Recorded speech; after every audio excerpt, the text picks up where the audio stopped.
please? I see people are typing. I'm hoping that people can hear me. Oh, good. I'm going to start the main part of the presentation over because I don't know when you stopped hearing me. I'm so sorry. This technology, again, is new to us. We've never done a webinar before. So I apologize to everyone. We'll make sure that we cover everything. I don't know if you heard my introduction or not, but just know that I'm a human being that's impacted by COVID-19 and that I am a medicine for profit skeptic, and I have a child that I did an abbreviated vaccine schedule with. And all of that said, my partner and I are fully vaccinated and boosted. My son, who just turned 12, got his first dose of Pfizer this month. And I want to share with you all of the research that got me to this place as someone who's an herbalist, someone who believes in holistic wellness, and someone who is a skeptic of modern medicine for profit. I think it's super important. I think that there have been misinformation campaigns on all sides of the political spectrum. I've heard it from people that, I consider my peers. And I just want you to know that everything in this webinar is well researched. I'm going to provide you with all the sources so that you can read and look at them yourselves, and that it's something that affects us all. It's a community health issue, not just an individual health issue. So I'm approaching it from that standpoint.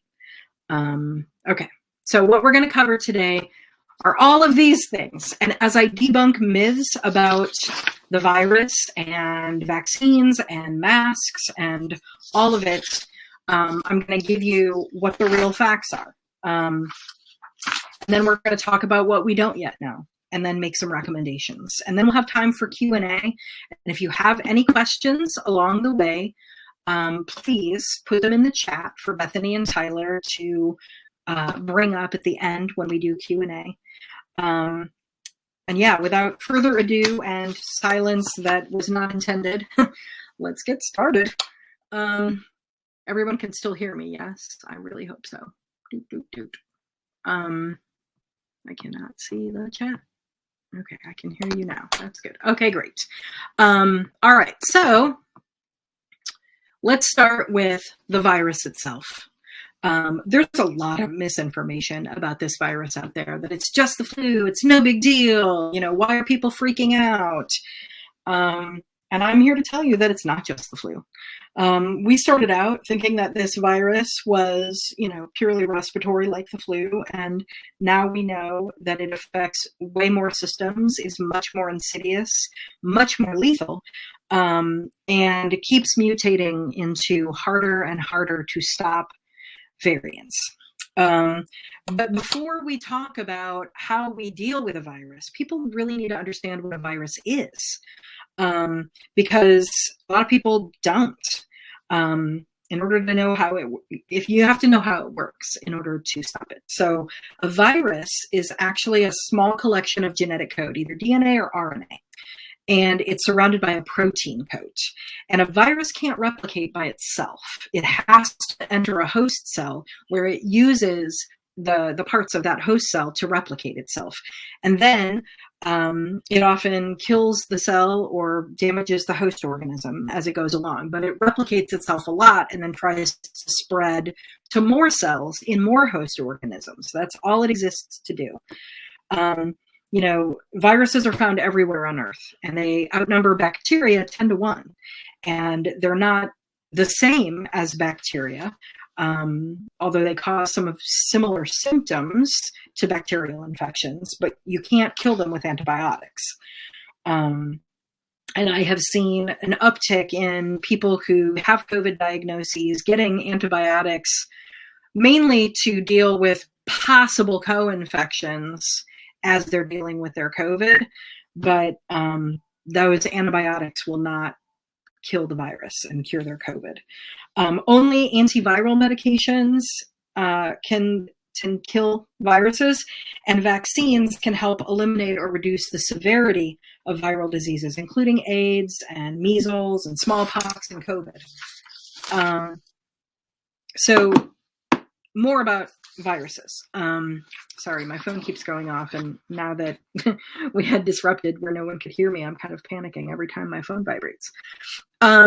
Anyway, so when you are dealing with a virus who is replicating and trying to survive and pass on to a next host organism, there are ways that you can stop it from spreading while your body deals with killing those viruses. And those things are things that have been recommended to us in the past, like mask wearing and social distancing. And we'll talk about those things as strategies as we go along. But one of the real questions we don't have all the answers to is about COVID and the long-term effects that those infected will experience. We have seen that this is not just a respiratory illness. It affects the heart, the lung, the kidneys, the liver, and the brain and neurological system. It is a scary, intense virus, and we don't know, science doesn't have all the answers to what it's going to do in the long term. So the best strategy for us as people trying to not get sick and stay sick is to avoid getting infected in the first place. And there are strategies that we can use to prevent our infection rather than treating it once we get it. As a holistic practitioner, that's what I focus on in my clinical practice too.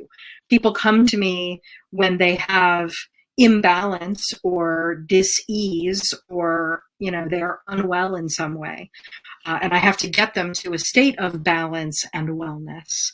But it's much easier for me to work with folks who are just fine and they want to stay well. Holistically, when you look at things, you look at all of the tools in the toolkit and you use everything to achieve a balance and a stasis that you can't get with just treating disease, like the modern biochemical model does. I also want to address this idea that natural immunity will take care of this virus, meaning if you get infected, then you're going to be fine for later strains. That is absolutely and patently untrue. The virus mutates enough that we can get infected over and over and over. And as we have more mutations, it can work on reducing our ability to prevent it. Mutations make it mutates to become stronger and to stay able to replicate itself. So not taking precautions gives the virus an opportunity to perpetuate itself and to infect more people. And with the newest variant of Omicron, children are much more at risk than they were in past variants. There was a whole campaign about, let's send children back to school because, the virus doesn't really affect children as well. Well, not only does that not take into account the people that teach those children and clean up after them and serve them food in school buildings, but it's not true anymore. And children are getting infected with COVID and being hospitalized with COVID at alarmingly high rates compared to at the beginning of this pandemic.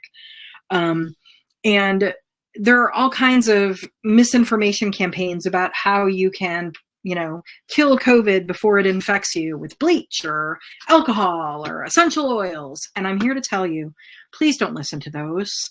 The science is really clear that avoiding the virus is better than treating the virus. And there are very clear-cut ways that we know work to do that, and we will go over those. And that all of these random remedies do not work. I'm telling you that bleach doesn't work, alcohol doesn't work, saline, like neti pots, they don't work. All kinds of chemicals, either on your skin or injected or drank, heaven forbid, essential oils, herbs. I am an herbalist, and I am here telling you that it is better to prevent COVID in the ways that I'm going to share with you than it is to take herbs and hope for the best. I have a former herb student who did not get vaccinated, thought that her immune system was strong, took preventative immune boosting herbs and still got COVID, still was hospitalized, almost died. And I don't want that to happen to you. You know, it's not 100% preventable, but it is possible to lessen your risk of infection. Herd immunity, we have not reached herd immunity in this country. Herd immunity would be about 75% vaccinated. We're like 69%, and that's with one dose. That's not with full dosage. And vaccinated people can get infected, and they can spread it to the unvaccinated. And there's a percentage of our population that can't get the vaccine for health reasons. Not for personal reasons, but for actual health reasons. And, you know, like autoimmune disease sufferers and things like that. And we need to protect them. They are in our community and they are valuable people and they deserve our protection. So when I talk in this webinar about getting vaccinated, I'm talking to those of us that could actually do it physically. I also want to tell you that the stats do not tell us that opening up is fine now. Opening up meaning like open for business, let's go shopping, let's go back to work, let's do all these things that stimulate the economy, but also stimulate the spread of the virus. It is not safe. I know that we have gone down in cases and gone down in deaths since our holiday spike, but the reason we had a holiday spike is because we opened up and people went to gatherings and people have been going out not wearing masks. It is too soon for us to, you know, throw the masks onto the ground and say woohoo and go to large gatherings. It's too early. The virus is still actively mutating, and we have found much more concerning subvariants of Omicron that could cause some serious damage. It is too early. There's also this weird conspiracy that the virus and its measures to prevent its spread are only social control experiments. Honestly, when could anyone tell stubborn Americans to really do anything? You know, we can't agree on lots of things. So no. So anyway, those are some things that I wanted to make sure that you understood about the virus. I also wanted to let you know that testing is not a prevention strategy. A lot of people right now are using COVID testing to determine whether they can go to a gathering instead of getting vaccinated. And there are lots of events out there that are saying, we need to see your vaccination card or a negative test within the last 24 hours for your admittance. That is a bad policy, and I will explain why when we get to testing. But I myself have a policy like that. I have an herb class that's starting in March, and I have lost potential students who I would love to teach because I am requiring up-to-date vaccination and boosters. Absolutely. There's no getting out of it with a negative test before each class. And I will get into why that isn't a good policy for events. And I would highly encourage all of you to avoid gatherings that say vaccination card or a negative test, you know, within 24 hours required, because that is not a safe event to attend. It is not a safe policy. All right, let's talk about vaccines. Oh boy. So starting with the purpose of the vaccine, I've heard so many people saying, you know, if you can still get and spread COVID, why would you get vaccinated, right? Like making it seem like the vaccine is unimportant. And that's because they don't understand the purpose of the vaccine. Okay, this vaccine is designed to keep you from dying. This vaccine is designed to reduce extreme cases, keep you out of the hospital, and prevent you from dying. And for the most part, that happens. Like there are still breakthrough cases that are serious, but depending on what vaccine you get, and we'll get into that, it increases your ability to stay out of the hospital.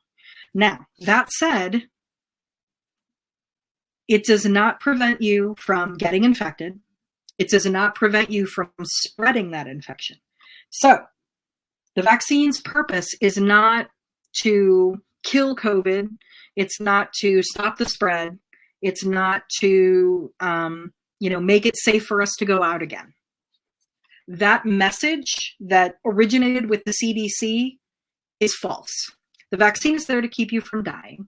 And we need other measures in place, which we will talk about, to prevent the spread of COVID. Now, there are some of us that legitimately can't get vaccinated.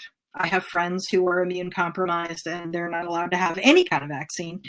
And in a decent and just society, we would all get vaccinated to protect them, those of us who can. If you have a loved one who has cancer, if you have a loved one that has autoimmune disease, please, please, please, please, I am begging you, get vaccinated and convince everyone that comes in contact with that person to get vaccinated too. There is no human reason for us to make all of the vulnerable people completely isolated from society. We need to protect them with vaccination, vaccinating ourselves. And there's another myth up here about microchipping us or being able to track us or whatever through the vaccine. And honestly, I don't think I can convince anyone who truly believes that they're not. But I want to go on the record as stating that there are no metals, microchips, nanotechnology, any of that in the vaccine. Okay. And there's a lot of things that people think are in this vaccine that are not, which we'll get into. We know now through several years of studies and watching caseloads that vaccinated immunity is better than natural immunity. And if you've had COVID, getting vaccinated helps even more. We also know that the mRNA vaccines are more effective than the Johnson & Johnson vaccine. So in this country, in the United States, Moderna and Pfizer are the mRNA vaccines. And the Johnson & Johnson vaccine is made with adenovirus. We also know that these vaccines are safe. And I will get into all of that weird adverse event stuff in a minute. But I also want to let you know that there's no preservatives or stabilizers in the vaccines. That's why they need to be frozen and thawed for use, because there's no preservatives. The vaccine ingredients vary by manufacturer, but every single one do not contain eggs, gelatin, latex, preservatives, any metals, any alloys, no electronics, no preservatives like mercury, no antibiotics, no medicines, no tissues from any animal or human, no aborted fetal cells, no gluten, no gelatin, nothing, no nuts, right? So, and even no latex, and even the little vial stoppers that are used to hold the vaccine in its glass vial are not made of latex. So they've reduced so much instance for people to have allergic reactions, which can happen to any substance, whether it's a flower or a vaccine. But none of those things are contained in the vaccine. And there's this whole theory, and I've heard it from so many people, especially people in the wellness community, that, we're guinea pigs and this was rushed to market, and I distrust it. It came onto the market so fast. Like, how do we know it's safe? I understand those concerns. I have them myself, which is why I did so much research. And I am telling you that this was not rushed to market. In fact, on both sides, whether it's the adenovirus by Johnson & Johnson or the mRNA vaccines, they relied on decades, at least one decade, if not two, of research that came before.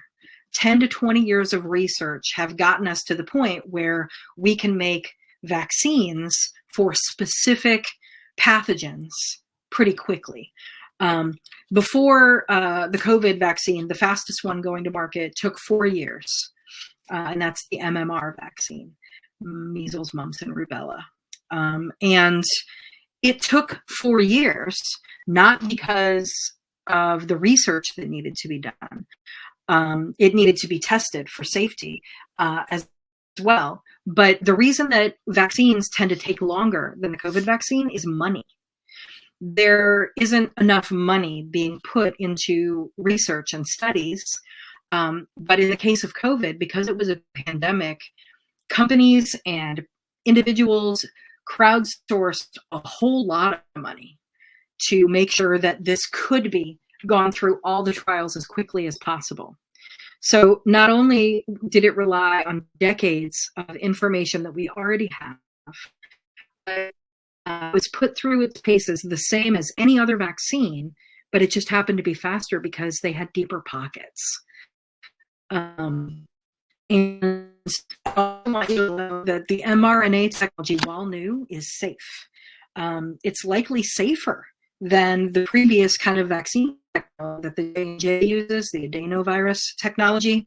So the way that they work, and I'm going to explain it a little bit. So the J&J vaccine is like all the other vaccines that we know, right? They take a similar adenovirus. In the case of Johnson & Johnson's, it's a virus that causes the common cold. And they genetically alter it to carry, to make it so that when it invades cells, it actually instructs the human cells to make the spike protein from SARS-CoV-2. And that way your immune system can respond to that. All of a sudden your body's making those spike proteins and then your body can respond to it. Whereas with the mRNA technology, the Pfizer and the Moderna vaccines, they actually take the messenger RNA and they put it in some lipids so that it can get into human cells, and it starts making replicants so that your immune system can respond to it. And the replicants themselves are not harmful, right? But it lets you develop antibodies to the SARS-CoV-2 virus without actually having to get it. Now, there are adverse effects, right? Just like with any medicine or vaccine that came before it, there are adverse things that can happen. The most common one is an allergic reaction, and that can happen with any substance. The allergic reaction that's the most common after getting a COVID vaccine is anaphylaxis. So it's having trouble breathing mostly. And I'm here to tell you that the stats say that of all of the adverse events reported in the United States, anaphylaxis happens in 5 people per 1 million who have gotten at least one vaccination. That's a pretty small percentage. There are some other more serious adverse events, and the most concerning one has been specifically with the J&J vaccine. It's called thrombosis with thrombocytopenia syndrome, or TTS.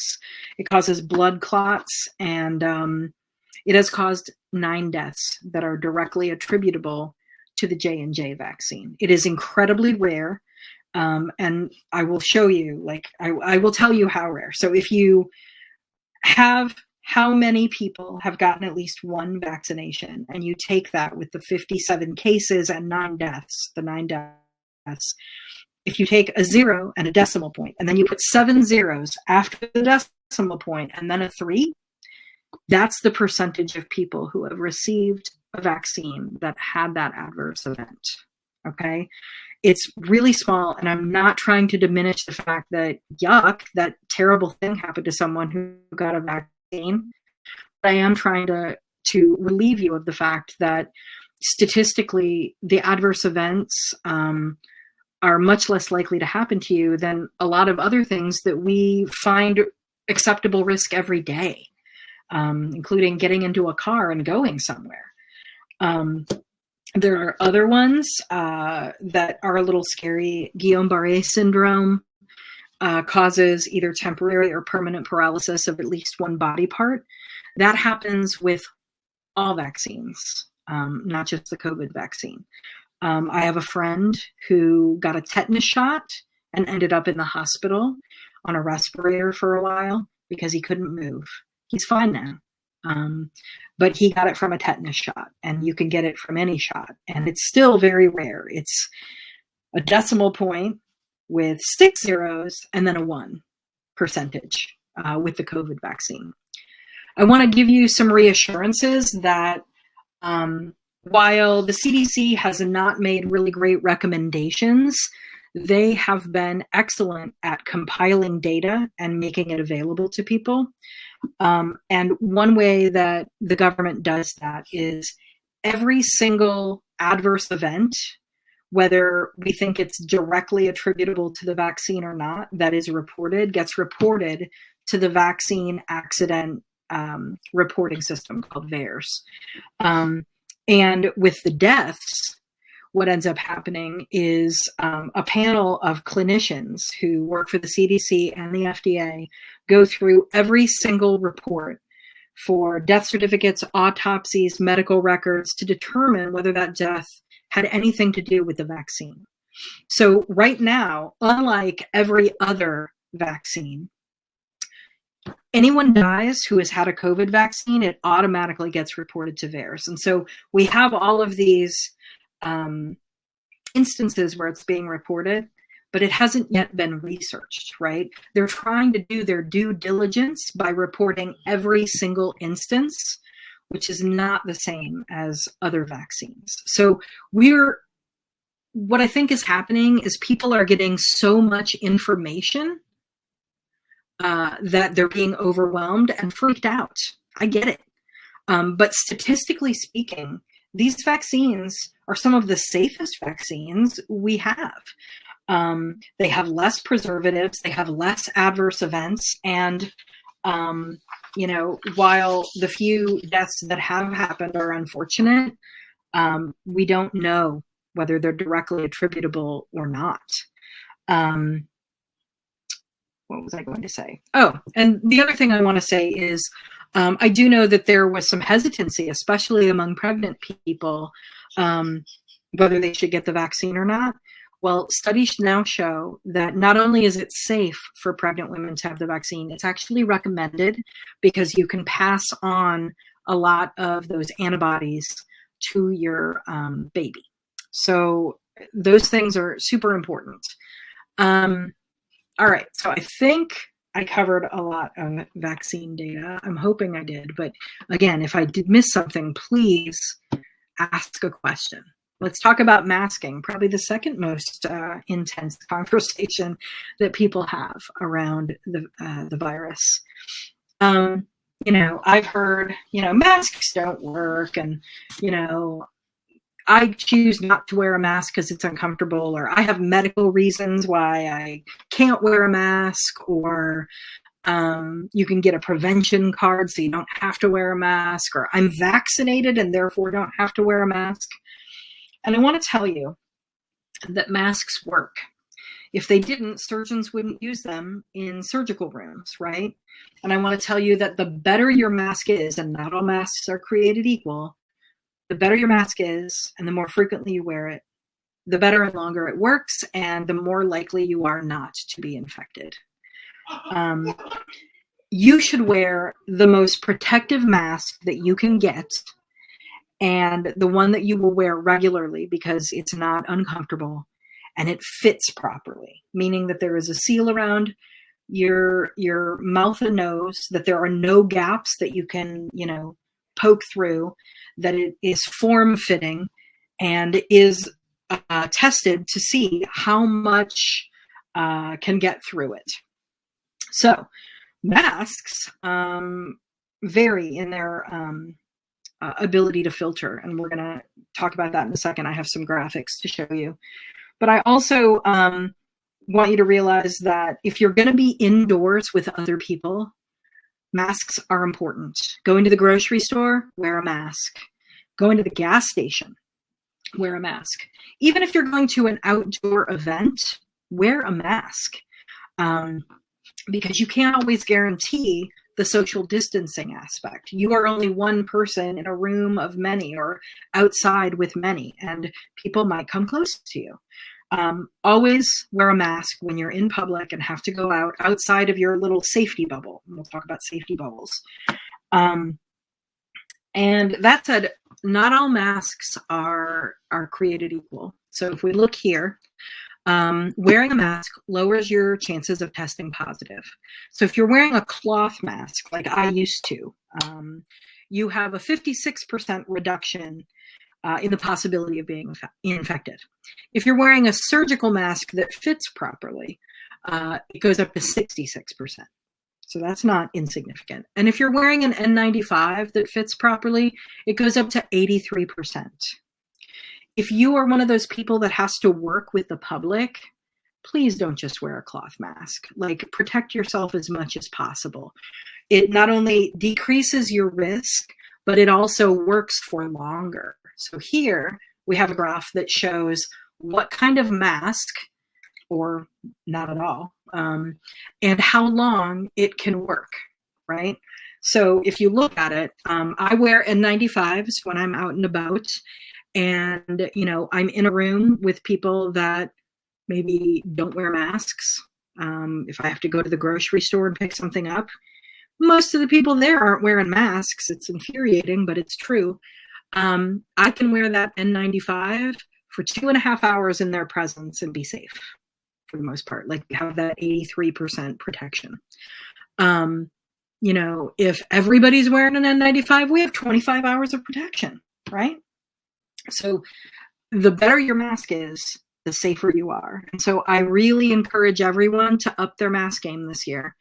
Omicron is a tricky little devil, and we don't know exactly the long-term ramifications of it or its subvariants that seem to be a little more intense.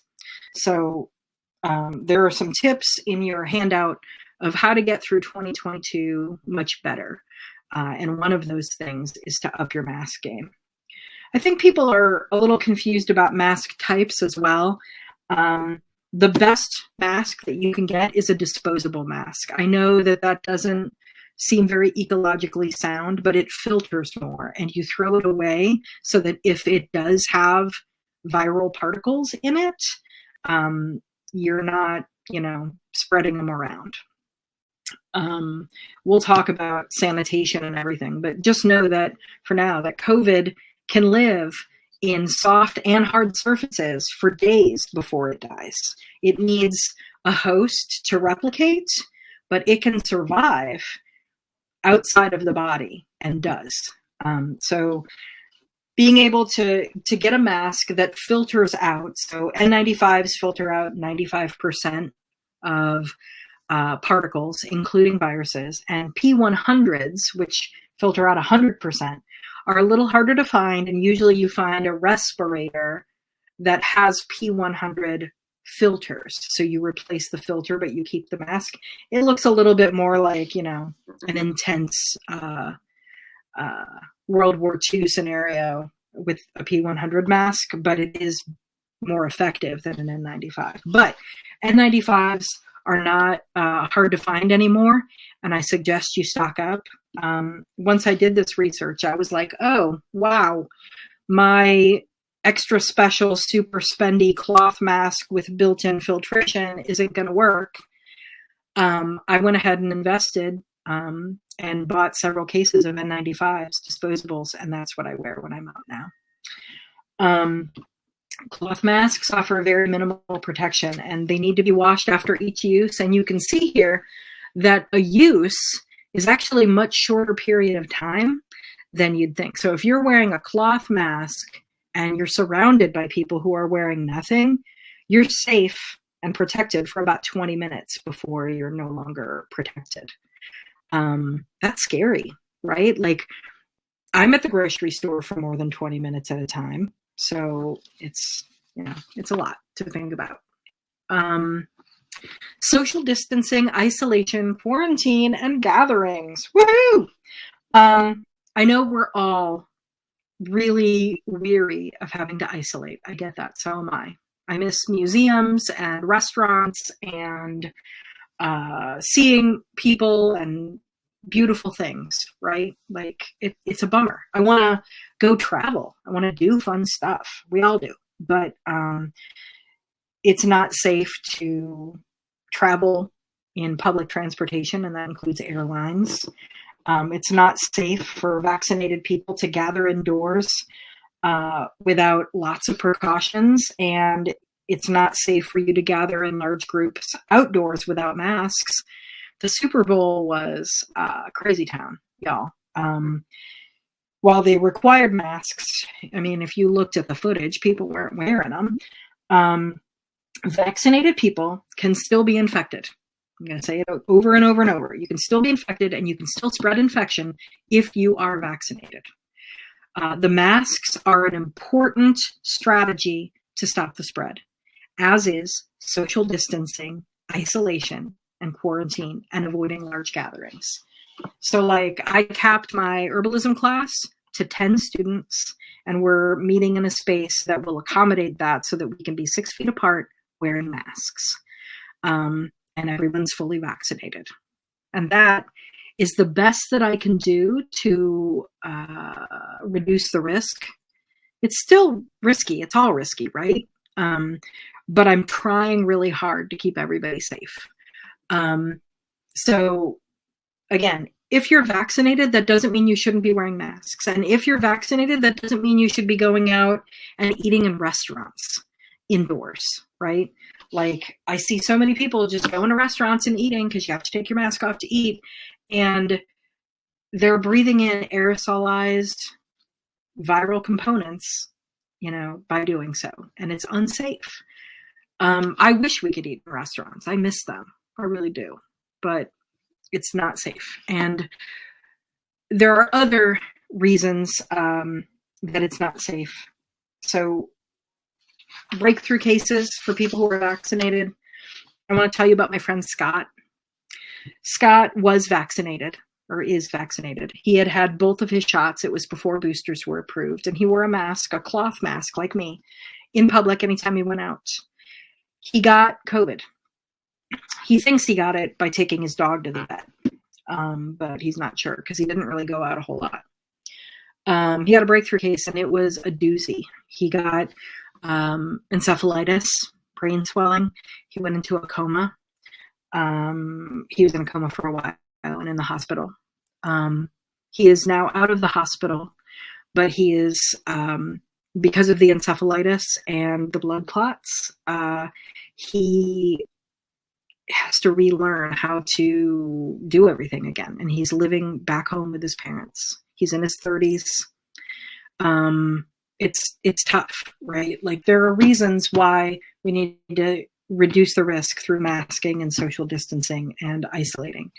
And it sucks. But I just want to put out there that we don't exist in a vacuum. We are a community, and we need to take care of each other. One way that we can take care of each other is insisting on protocols that keep us apart from each other in the same space and keep us from breathing in aerosolized particles. So please avoid gatherings larger than 10 people. Make sure that there's enough space between you and other people when you're in an indoor space. Always wear a mask, and make sure that mask is appropriate for the amount of time you're going to be in that space. If you test negative with a home test, that doesn't mean it's safe for you to go to an event. Again, I would really avoid those events that say, I want to see your Vax card or a negative test in the last 24 hours. Because again, those tests, they're a snapshot in time. They're not going to tell you whether you can spread the virus or not. The CDC, this is where the CDC and I break, right? I gave them kudos for their compiling of data and making it available to everyone. Their recommendations are atrocious, and we will talk about that in a minute. But the CDC says it's okay to isolate for 5 days after an exposure, and then you can go back to life as normal. That flies in the face of what we know about contagion with this particular virus. You can spread it beyond 5 days, so it just doesn't make any sense. So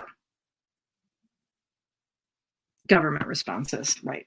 So actually, no, let's go back and let's talk about testing for a second. Here's what you should know. You are contagious 2 days before you experience symptoms, if you are symptomatic, And you can spread it up to day 10 and possibly longer with Omicron. We're not quite sure, but there are some indications that it might be contagious longer. Relying on testing to go out to large gatherings, given this variable range, really is a sketchy policy, okay? Especially if you're going out with no mask or you're unvaccinated and you're only using testing to determine whether or not you are safe to attend something. The World Health Organization and the FDA have specification for performance standards of these home tests and these other tests that are done in medical settings. And they call for a minimum sensitivity of 80%. So what does that mean? That means there's a permissible 20% detection fail. So they're 80% effective in detecting whether you might have COVID. So that could lead to a false negative, right? Also, with home tests, you have to swab yourself, and nobody likes getting, a swab pushed into your brain. And so chances are when you're doing it yourself, you're not going deep enough to really swab to see if you have a viral load. So that's mistake number 2. Also, these are snapshots in time. So maybe you are infected, but your viral load isn't large enough to be detected in the area that you swabbed. And so, there's lots of reasons why these tests could be inaccurate. The ones that I'm focusing on are the ones that can be done either in your home, because that's what people are mostly using right now as an excuse to go to events, or they're done at the pharmacy. And those are the same types of tests. They're the rapid PCR tests. They're the kind you get at pharmacies, the ones that are being mailed to you by the government if you applied for those, the ones that you can buy over the counter. You get fast results in about 30 minutes, but again, those results may or may not be accurate. And I would hate for someone to depend on that to know whether it was safe for them to attend a possibly unsafe event. And I can go through, there are actually 5 different tests that people can use, types of tests that people can use to detect COVID. And I'm happy to talk about them, but I also don't want to numb you into oblivion with lots of facts that people don't want to know. So if people want to know about the differences in the tests, I am happy to speak to them during the Q&A. But I focused on the one that most people are using right now. All right. Now we'll talk about government responses. So let me tell you what the CDC recommends, and then I will tell you why that's a bunch of baloney. So according to CDC guidance, COVID symptoms can appear anywhere from 2 to 14 days after someone is exposed to the virus, okay? Well, why then are we lifting mask mandates everywhere? And why are they saying it's okay for vaccinated people who can still get the virus and still pass it on to go around unmasked? That doesn't make any sense to me. They said that anyone exhibiting symptoms should get tested for COVID-19. That makes sense to me, right? If you think you might have it, you should probably get the information to know what to do. However, there's a substantial percentage of the population that gets COVID that are asymptomatic. And if you're only testing to know whether you have an active infection because you have symptoms, that may or may not be enough. I highly recommend testing if you are going to be with someone who is vulnerable, immunocompromised.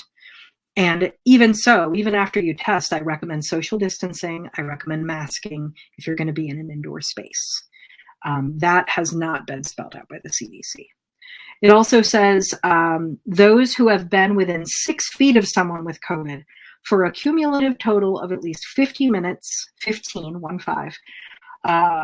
over a 24-hour period. So if you've been with someone over the course of a day and night for 15 minutes in the same room and they've tested positive, the CDC says that you should quarantine for 5 days if unvaccinated, or if they are more than 6 months out from their second vaccine dose. So if you've only received one vaccine, quarantine for 5 days, or if you're unvaccinated, quarantine for 5 days. Why 5 days? Why this magic 5 days? I don't know. given that you can start to show symptoms between days 2 and 14. Doesn't make any sense. It also doesn't advise you to test, which I highly recommend. If you are exposed to COVID, even if you're not sure, like if you go on a cruise ship and you don't end up feeling sick afterwards and you stayed in your cabin and you did a bunch of stuff, you should still test when you get home before you go and expose anyone else to you, right? It's the kind, community-minded thing to do. But again, they don't talk about testing if you've had a potential exposure. Now, for people who are fully vaccinated and or boosted, they say that if you've been exposed to someone with COVID, you don't need to quarantine.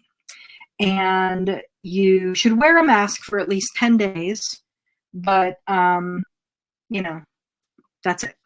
That you just wear a mask for the next 10 days. But after the 10 days, it's implied that you don't have to wear a mask. Even though we know that we can spread the disease for at least 10 days, that you might not show symptoms for 14 days. Anyway, I hope you all are seeing the holes in what they're saying and the sort of ways that they're implying that it's okay to lift the mask mandates. It's okay to, not isolate and quarantine. And the only reason that these things are being said is so that people get back to work and get back to spending. These policies of opening back up are all economic policies. They are not public health policies. So, and then they also said people who test positive for COVID should stay home for 5 days. And the thing is that you could be positive for a lot longer than that, and you could spread it for a lot longer than that. But they make recommendations for 5 days. So I hope that you're seeing that these recommendations are not adequate. They don't match other countries' recommendations, and they've led to this incredible statistic of us having way more COVID cases, way more hospitalizations, and way more deaths than any other single country. There's a pie chart in your handout that talks about cases worldwide. And while the biggest piece of the pie is every other country, the biggest single piece of the pie is the United States. We have failed in our public health policies, and it didn't have to be this way. So I'm pretty annoyed about it. So let's talk a little bit about sanitation. So if you wear cloth masks, you need to swap them out for more than 2 hours exposure, and you need to wash each one each day. So you need to have a bunch of cloth masks, please. I am guilty of wearing a cloth mask for a week and not putting it in the washing machine before I did all this research. So I lucked out and didn't get sick, but I know better now. So I live with someone who's immune compromised, who has diabetes, and I don't want to bring that home, right? So please, if you can, invest in disposable N95 masks, and there are resources for you to get them in the handout. I want you to wash your hands a lot. Hand washing is actually far more effective than hand sanitizer in killing pathogens, as long as you wash your hands the right way. You use warm water and soap, and you lather everything up, and you keep lathering for 20 seconds. You can sing the happy birthday song, all of that. Hand sanitizer has its place, and that is for when you're out and about and you can't wash your hands. I keep a bottle of hand sanitizer in my car for when I've had to go into a store and buy something. I immediately come back out, sanitize my hands as much as possible before I touch my steering wheel, before I go home and touch things at home. I also have antimicrobial wipes in my car, and I know I look cuckoo crazy to people at the gas station, but I'm not going to touch the pump, and I'm not going to touch those buttons that have been touched by all kinds of people who may or may not have COVID. So I use the wipe as a barrier between my hand and the gas pump. And yes, I do get weird looks, but I'd rather get weird looks than COVID. I also want to let you know that if you are sanitizing surfaces in your home, you're not crazy. We know that COVID-19 is detectable in fabric, like your bedding or your clothing or your cloth masks, for up to 2 days. And it's 7 days for non-porous surfaces like plastic, glass, and metal. So I'll tell you, when I worked in a warehouse for my part-time job, I had people coming in and out of my warehouse to deliver things. And I made them dip their shoes in a bleach solution before they walked into my warehouse. I made them wear masks, and I made them be 6 feet apart from one another. And that was what I could do to ameliorate the risk during the pandemic. I did that at home for quite some time, and depending on how bad this Omicron variant gets and how much it spreads, I may start it again, having a pan of water outside my house, dipping my shoes and putting them in a tray. You know, when I first found out about the pandemic, I had a mud room, which had my washer and dryer in it, and I would dip my shoes. I would come inside, put my shoes away, take off my clothes because I was dealing with the public, put them directly in the washing machine, and walk into my house naked. No, not everybody can do that. And I know that sounds extreme, but I believe that it kept my family safe when I was in an unsafe occupation. You know, I had a part-time job, you know, at a warehouse, and it was necessary. I want everybody to have the opportunity to be safe, which is why, you know, I spent a lot of time in COVID land looking at studies and watching videos of epidemiologists and compiling handouts for you and creating this slideshow. I know it's a lot of information to take in. I congratulate you all for sticking in and being here listening to a lot of overwhelming facts. But, you know, I do it because I want you all to be safe and I care about you. In terms of what we know about the virus, it's not over yet. I know everybody's talking about a post-COVID world, but we're not there yet.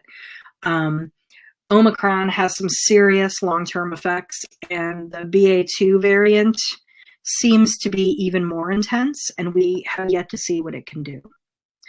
The vaccines, I recommend mRNA vaccines over the J&J. They are safe for most people, including pregnant people. I encourage you to get vaxxed. I encourage you to get boosted whenever possible. I am really hoping that the government makes boosters available every 5 to 6 months for people, and that they are free and covered by insurance for those that have insurance, and free for everyone else. It's going to be necessary. I also really want you to be safe when you're out and about in the world. Wear a mask. Wear a mask that actually fits you and isn't bulging or hanging below your nose. Wear a mask that protects you. Get the most protective mask you can afford, you know, and use it every single time. N95 or a P100 with disposable filters are the best if you can find them. If you're exposed in terms of quarantine, you need to isolate for 10 plus days, not 5. Please don't expose everyone. And I know that this is not economically feasible for many people, and it angers me that often it comes down to that, where people can't afford to take that much time off, or they'll get fired because, you know, it's not good for you, and it's not good for the economy, and it's not good for public health for sick people to be going into work until it's obvious that they're sick. If you're exposed, you should be able to stay home for 10 plus days. And if you can work from home, please do. And you should test on days 3 and 5, and then finally at 10, to make sure that you are safe to expose others to you. Long term, there are folks who are disabled by having COVID, fortunately. And mental has been exacerbated and created in individuals that may not have shown any symptoms before by the isolation and the depression and the fear of this pandemic. Children have lost a lot of education and are behind in school. And there are other long-term effects that I'm sure are going to happen that I haven't even thought of. We're going to have to deal with that as a society, and we're going to have to hold our government accountable to do it in a fair and equitable and just way. In terms of this virus, we're moving from a pandemic world to an endemic world where we have to live with it. And it's going to change the way we interact and are in the world. And I know people are angry about that. I know people don't want to wear masks, and I know people don't want to have to show their vaccine papers and things like that. But honestly, that's minor compared to losing loved ones and exposing vulnerable people to something that could harm them. We need to step up to do the right thing. Our government needs to be held accountable. And I know for Americans that is hard. We notoriously don't riot in the streets like the French, and we don't have the same kind of, welfare benefits as other countries do that are as wealthy as we are. We need to demand better, but also in the short term, we need to educate ourselves so that we can stay safe and survive, so that we can hold our government accountable. We haven't even begun to see the adverse impacts. And I just want to acknowledge that everything about this virus sucks. We can all breathe a collective sigh here because we know. And the only way we're going to get through this and survive and thrive eventually, is as a community, being accountable to each other and looking out for each other. And that's what this is about. I'm trying to do my part. Haven is trying to do their part in bringing these issues forth so that people can make well-educated choices. In terms of reliable sources of information, here are some. In terms of recommendations, I wouldn't go with the CDC. They're good for statistical information. I would definitely not rely on social media links or even mainstream media articles. I am giving you a whole lot. I think it's 10 pages. Sorry for the overwhelm, but I'm giving you 10 pages of resources on specific topics, and they're organized by topic. About vaccines, about masking, about all the things. And those sources are legit. I use the CDC as a source for statistical information, and they're legit for that. But I would definitely not recommend them for recommendations in behavior, because they have shown that they are putting profits above people in their recommendations. So I put a happy picture here of happy people jumping for joy on the beach at sunrise or sunset because I'm tired of looking at coronaviruses. There's a lot we don't know about this. And it's okay not to know yet. But if we move forward from this moment in a way that is educated so that we can move as safely as possible in the world, that's going to have to be enough. We don't know how bad this is going to get. We don't know how long it's going to last. Those things depend on our public responses to the virus, right? It could get really bad and could last a really long time and become endemic for the rest of our lives and our children's lives if we don't respond appropriately, if we don't deal with the masking and the vaccination and the social distancing that everyone's weary of. I know it sucks. We just have to keep doing it. How will it impact you directly? Probably just as much as it has so far in the same ways, but probably more intensely. The longer we have to isolate ourselves from, social contact, the more yucky we feel. It's just a fact. I hope that you and yours do not contract this virus because it sucks. But if you do, I hope that we continue developing treatments that will help eradicate it as well as help prevent it and prevent severe cases. Will the US enact public health policies that work in the long term or not?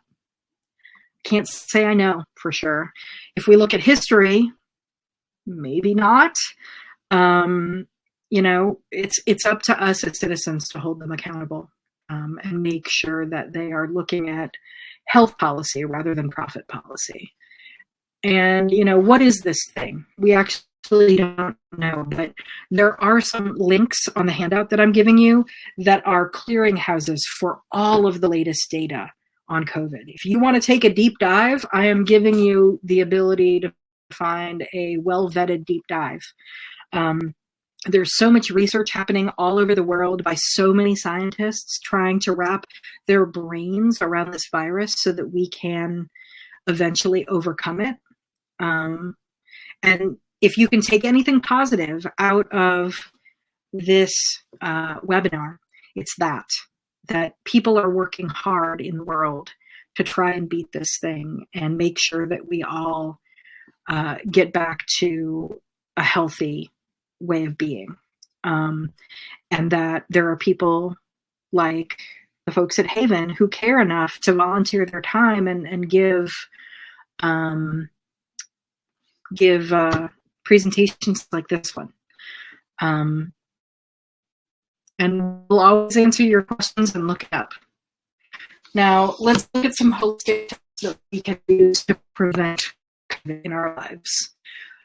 Holistic health talks about what kind of food you put into your body, what kind of movement you're doing, like exercise, getting out there and moving around, getting outside every day, maintaining safe relationships that nurture you. One thing that has happened is abusive relationships have been exacerbated during isolation, both for children and for other adults. And if you're in one of those situations, getting out of that situation so that you can survive this pandemic emotionally as well as physically is important. Creating a pod of people that agree to safe behaviors, and all of you hold each other accountable to that and know that you can be with those people and let your guard down a little bit is super important.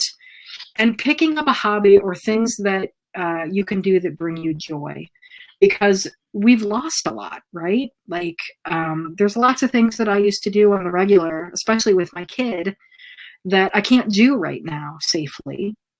So we don't. And it's sad. And so we're learning to do new things together that don't require us going out and being around lots of other people. You can also stay well by doing some supplementation. And specifically, I recommend vitamin D3, at least 5,000 IU a day. D3, not D2. I also recommend different types of herbs to stay well. Immunomodulator herbs like reishi mushroom, astragalus root, and antivirals that you can take on the regular that are tonic grade that you can take as food. So lemon balm is delicious, and you can make lemon balm tea. You can cook with it. Having that regularly in your life. Elderberry is another antiviral that would be great as keeping it in your system. Thyme, it's my favorite culinary herb, and it's also my favorite medicinal herb. It kills more pathogens, including viruses, than bleach in lab studies. And some of my favorite hand sanitizers are made with thyme rather than alcohol. They're less drying to the hands, I also recommend, as an herbalist and a holistic health practitioner, for you to get vaxxed and get boosted and wear masks in public and get a mask that is the most protective you can find, especially indoors with people outside your pod, and avoiding gatherings of more than 10 people, and stay distanced even when you are in a small group. All of those things will help lessen your statistical probability of getting COVID.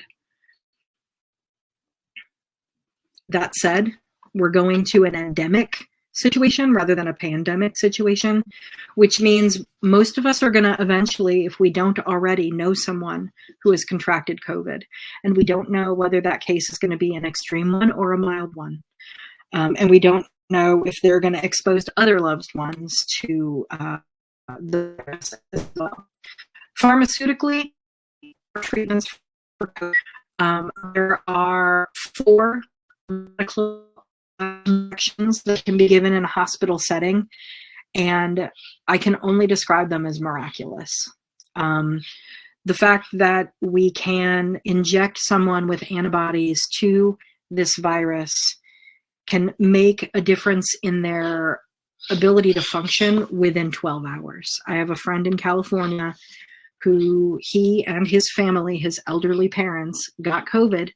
They all were hospitalized and on respirators, and they got the antibody injections, and within 12 hours, they were up, they were walking, they were recovering. They are miraculous. We didn't have this technology before, and now we do, and I'm grateful for it. I'm grateful for the emergency room when I break my leg. You know, modern medicine has its place. Pharmaceuticals, we have 2 approved antiviral drugs. You know, I wouldn't refuse them if I were in the hospital with COVID, because if you're in the hospital, you've got a severe case. But their efficacy rates are meh. They're okay.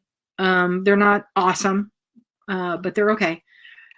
In terms of treating COVID, many people who are vaccinated will get a mild enough case that they don't have to be hospitalized, and you should know how to help people. First of all, you need to isolate them in their own room where no one else is coming in and out, and that includes pets.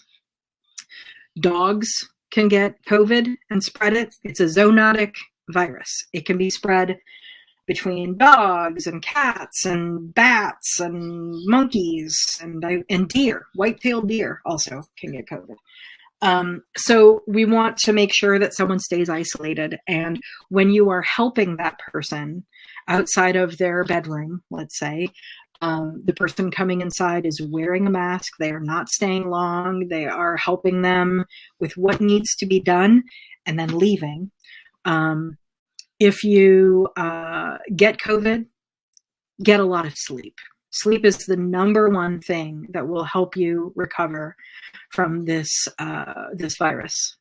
Don't feel like, oh no, I'm sleeping my life away. You need to sleep, and it's okay to rest. You also need liquids, and some people get nauseous either from the treatment of COVID or COVID itself. And what I recommend to do is set a timer on your phone for every 5 minutes. And every 5 minutes when it goes off, you take a tablespoon of liquid. That liquid is enough to keep you hydrated, which is important when you're sick, especially if you have a fever and you're sweating a lot. But it's not usually enough to make you nauseous. That liquid can be water, of course, but it can also be broth. And, you know, you can make a broth that's very healthy, either from vegetables or medicinal mushrooms or herbs. You can make a tea that is that liquid, and help with that. I would only use fever reducers like NSAIDs, like ibuprofen or acetaminophen or aspirin. I would only use them if you have an extreme fever. And what I mean by extreme, I'm going to give you some guidelines here, is, well, first, fever is your body's way of fighting pathogens. If you reduce a fever as soon as you're getting it, you're actually being counterproductive. Your body is trying to kill the virus by baking it to death. And while it's uncomfortable, as long as your fever doesn't go above 102 for more than 3 days, let it run its course. If you have a fever of higher than 102, or if your fever is around that temperature, but it's been going on for more than 3 days, then you can take a fever reducer. But please let your body do its job. Your immune system creates fever for a reason. You can take supplementation. So while I talked about supplementation in the prevention part of this webinar, like vitamin D3 and those herbs, you can also take those things when you have COVID. They will help you. and allow yourself a gradual recovery. Of the people that I know that have had COVID, all of them are Americans, which means that we work too much. We have guilt when we're not being productive. And everybody lamented how they just wanted to get back out there and to do stuff. You need to allow your body a time to heal. All of the damage that was done to your body is invisible from the outside, but it's substantial. And your body needs time to rest. So please be gentle with yourself and see if you can make space for yourself not to return to work immediately, and not to feel guilty about staying at home. Please prevent COVID instead of treating it, if at all possible. It's much less awesome to contract COVID than to prevent it in the first place. And so I urge you as a holistic practitioner to use all the tools in the box. This virus shapeshifts and changes, and we need to stay ahead of it, which means using all of the tools. So now, I am done, talking at you. I want to answer your questions that you may have. I know that people have been talking in the chat box, and I'm wondering if Bethany or Tyler want to unmute themselves and ask some questions. So the question that we have so far is there any recommendations for immunomodulators that are gentle for those with an autoimmune disease, or anti-inflammatory supplementation for those with an autoimmune disease that get vaccinated and have an intense immune response? Okay, we're going to take that one at a time.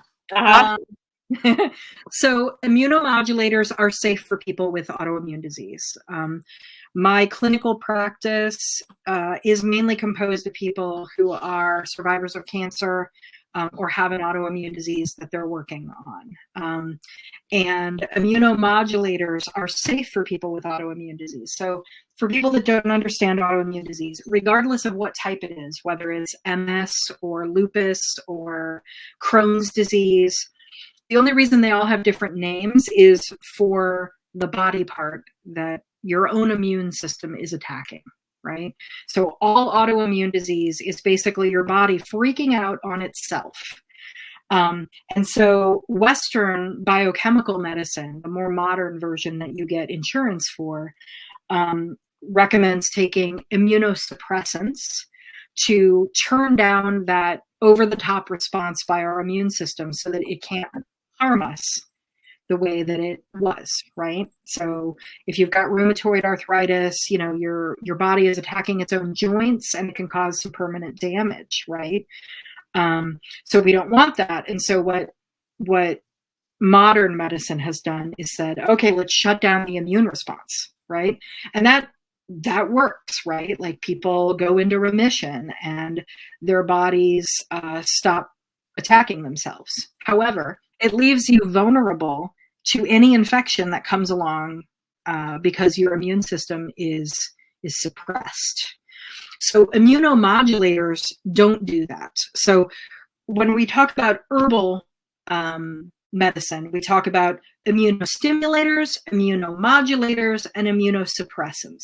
So immunosuppressants are what I talked about, where they lower the immune response, which can work in the case of an intensified response, but also makes you vulnerable. Immunostimulants stimulate some part of immune response, whether that's, making more T cells, or whether that's, making more rapid response. There's different herbs that work in different ways to stimulate immune response, but immunomodulators are neither of those things. They help modulate immune response, and what they do is they find a golden mean for your body that is appropriate. And so things like reishi are appropriate for anyone, including those with autoimmune disease. And most of the time when I'm treating someone in my clinical practice who has autoimmune disease, I'm going to put in an immunomodulator in their formula, in addition to whatever else we're looking at and treating, whether that's symptom management or getting to the root cause of their issue. Like there's a bunch of different strategies that I take, but immunomodulators are usually something that goes into their formula for sure. So reishi is always appropriate. They call it the mushroom of immortality for a reason. So that second part of the question was about anti-inflammatories, I remember. So the second part was any suggestions for an anti-inflammatory supplement for those with autoimmune disease that get vaccinated and have an intense immune response? For sure, for sure. So there are plenty of herbs out there that have an anti-inflammatory action and can be used in the place of NSAIDs. Wild lettuce is one. Meadowsweet is another, or white willow bark. Haven makes an NSAID replacement called the gripes, which is a blend of things. So most of our tinctures are formulas, meaning multiple herbs in a formula rather than just one herb. And the gripes is an NSAID replacement, because NSAIDs can be hard on the stomach and the liver in the long term. So yeah, so there's a few of them for you, including a formula. And I can say personally, having just gone through a round of taking the gripes for other issues, that both the pain and the anti-inflammation are very effective for that. That's cool. Yeah, I just wanted to say that I myself had some small side effects from getting the vaccine. I got 2 doses of Moderna and then a Pfizer booster, because Moderna hasn't been approved for boosters yet. At the time. Anyway, I had the muscle pain in my upper arm where I was injected. It was pretty intense, actually. And on my second dose of Moderna, I had the worst brain fog, and I just needed to go to bed for the rest of the day. And I kind of scheduled my vaccines in a way that allowed me to do that. I sort of just wrote off that day like, this is vaccine day, and luckily I was fortunate enough to have a schedule that allowed me to do that. But that's what I would do if you're concerned about side effects from the vaccine. I would schedule it on a day where you have the next day off, for sure. I also had a relatively intense reaction to my vaccination rounds and my booster. And actually, I had a question for you, Lily, in relation to that. My thought has been that part of my negative interaction was because I'm HIV positive, I take antiretrovirals. I was wondering if you had seen any information about interaction between vaccinations and antiretrovirals. There have been interactions reported, but not enough for them to make any sort of statistical conclusions. But in the handout that I'm sending, it will have a link to all of the current studies that are being done. And I know that there are some that involve HIV positive people. And on a somewhat related note, Moderna ended up using their mRNA technology that they used to make the COVID vaccine to make a vaccine for HIV. And it's being tested now, and it's pretty awesome, right? Lily? Yeah. Did you want to just do a last minute touch on the comments that some people have made around requiring vaccinations, requiring masks as a form of discrimination? Yeah, sure. Did people say that in the chat? I mean, I haven't looked at the chat. I was kind of relying on... It has not come up, but I just know that like a lot of people, especially as certain people want to be safe, that may be an accusation that is thrown at them if they might face it. Well, I mean, I had that thrown at me when I made the decision. So, as I was doing this COVID research, I wasn't clear how I was going to make my upcoming herb class safe. And as I was doing the research, I realized that I absolutely had to mandate vaccines, being up to date, wearing masks and social distancing as a combination strategy in order to keep people safe. And when I made that public, when I made that announcement, and when I send out response emails to people who are interested in taking the class, I had at least 3 people accuse me of discrimination against unvaccinated people. And it threw me for a loop.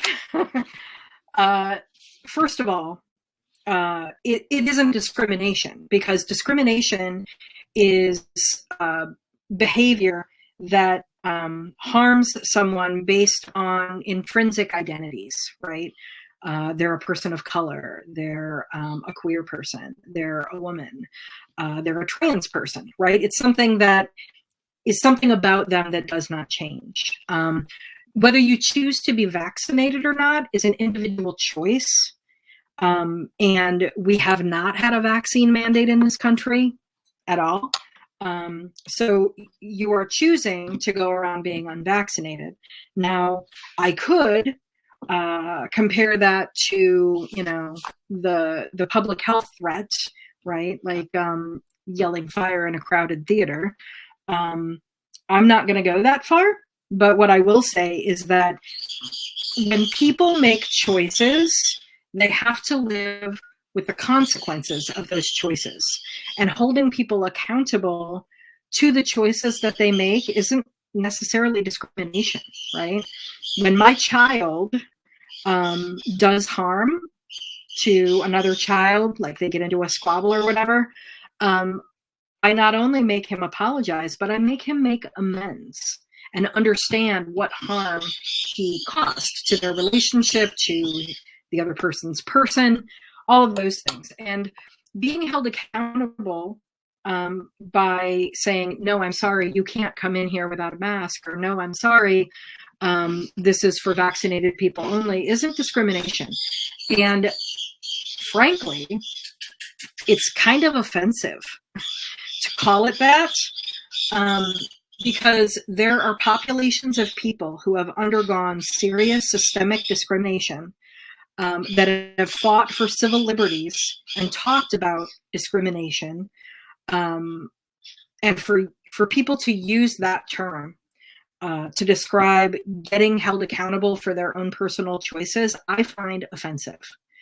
And I think that if you ask people of color and queer people and trans people if discrimination is the right word to use, I think you would get a different answer than you would get necessarily on social media from the people that are howling about this.